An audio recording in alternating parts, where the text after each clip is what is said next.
जय हिंद। Welcome to tactical truths. आज हम जानेंगे भारतीय सेना के वीर कैप्टन सौरभ कालिया के बारे में, जिनको इतिहास में वो जगह नहीं मिली जिसके वो हकदार थे। 29 जून 1976 को पंजाब के अमृतसर में कैप्टन सौरभ कालिया का जन्म हुआ और अगस्त 1997 में सीडीएस के थ्रू भारतीय सेना में उनका सिलेक्शन हुआ। 12 दिसंबर 1998 को भारतीय सेना की जाट रेजिमेंट में लेफ्टिनेंट के पद पर कैप्टन सौरभ कालिया कमीशन किए गए। अभी उनको भारतीय सेना में आए हुए 6 महीने का ही समय हुआ था कि उनकी पोस्टिंग जम्मू एंड कश्मीर में की गई। उस समय भारत और पाकिस्तान की सेनाओं में म्यूचुअल एग्रीमेंट था कि विंटर्स के टाइम में वो पीक्स, माउंटेन पीक्स जहां पे बहुत ज्यादा बर्फ जमा होती है, वहां पे दोनों सेनाएं अपनी बैकवर्ड पोजीशंस में चली जाएंगी और समर्स के टाइम में दोनों सेनाएं फिर से मूल रूप से उसी पोजीशंस पर आ जाएंगी।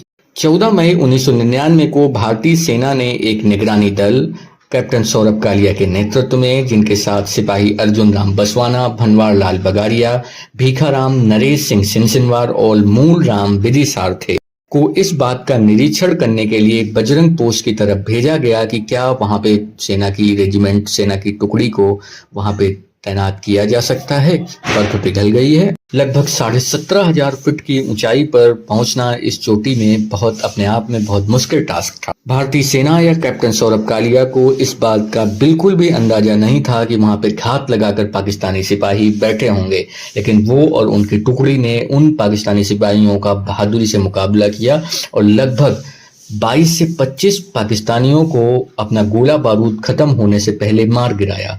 15 मई 1999 को पाकिस्तान के रेडियो स्कार्दू ने इस बात की घोषणा की कि कैप्टन सौरभ कालिया और उनके साथ में 5 अन्य दूसरे भारतीय सिपाहियों को बंदी बना लिया गया है। 15 मई 1999 से लेकर 7 जून 1999 को इन सभी लोगों को बंदी बनाकर रखा गया और उसके बाद इनके 100 छत विच्छत अवस्था में भारतीय सेना को वापस कर दिए गए। उनके शवों पर सिगरेट बर्न के निशान, कान में आयरन रॉड और लगभग शरीर के हर अंग को छत विच्छत किया गया था। भारतीय सेना और भारत सरकार ने इंटरनेशनल रेड क्रॉस और इंडियन रेड क्रॉस से उन शवों का पोस्टमार्टम कराने के लिए कहा, लेकिन उनको मना करने के बाद भारतीय सेना ने पोस्टमार्टम किया और ये पाया कि ये सारी इंजरीज मरने से पहले पाकिस्तान की तरफ से ये एक बारबेरिक तरीके से किया गया। कैप्टन सौरभ कालिया के माता पिता हिमाचल प्रदेश के पालमपुर में रहते हैं। एक बात और बताना चाहेंगे, जब ऑफिसर्स मेस में कमीशन के बाद कैप्टन सौरभ कालिया का मैंने जो कहा था, वो कहा था, today I am proud to be in 4 Jat, one day 4 Jat shall be proud of me. किसको पता था उनके द्वारा कहे गए ये शब्द एक दिन अक्षर सा सही साबित होंगे।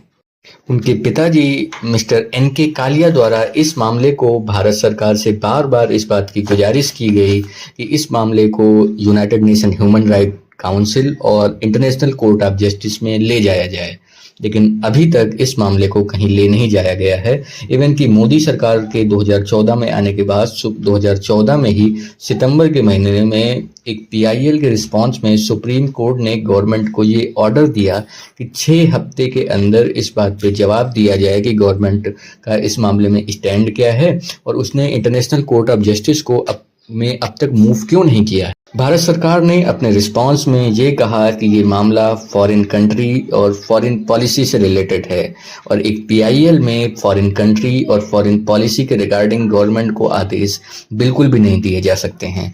यूरोपियन स्पेस एजेंसी के एक scientist, European Organization for Nuclear Research के स्विट्जरलैंड में जो स्थित है, वहाँ के एक साइंटिस्ट मिस्टर एन.के. कालिया के घर आए और अपनी डीप कंडोलेंस इस मामले में व्यक्त किया और मिसेज एंड मिस्टर कालिया को स्विट्जरलैंड आने के लिए आमंत्रित किया।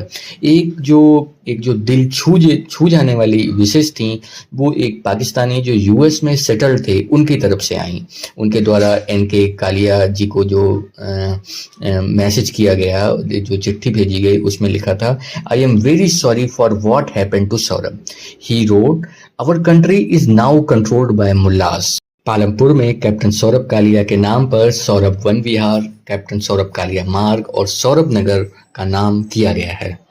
साल 2000 से लेकर के और अब तक कैप्टन सौरभ कालिया के पिताजी के इतने प्रयासों के बावजूद अभी तक वैश्विक स्तर पर कैप्टन सौरभ कालिया जी को न्याय नहीं मिल पाया है। भारत सरकार की तरफ से वैश्विक स्तर पर इस मामले को न उठाए जाने का शायद ये कारण हो सकता है कि भारत और पाकिस्तान में 1972 में शिमला एग्रीमेंट में ये एक शिमला एग्रीमेंट था, जिसमें इस बात की व्यवस्था की गई कि दोनों पक्ष मामले को बायलैटरल तरीके से निपटाएंगे। इसमें किसी तीसरे पक्ष की मध्यस्थता स्वीकार नहीं की जाएगी। भारत अगर इस मामले को इंटरनेशनल कोर्ट ऑफ जस्टिस में लेके गया तो पाकिस्तान को और मामले उठाने का मौका मिल जाएगा और भारत के इस मूव को वो ब्लॉक भी कर सकता है। इस घटना को हुए आज लगभग 26 साल हो चुके हैं, लेकिन बस इंतजार है तो न्याय का आखिर कब कैप्टन सौरभ कालिया और उनकी टीम के साथ, भारतीय सिपाहियों के साथ ऐसा कुकृत्य करने वालों को इंसाफ के कटघरे में कब खड़ा किया जाएगा।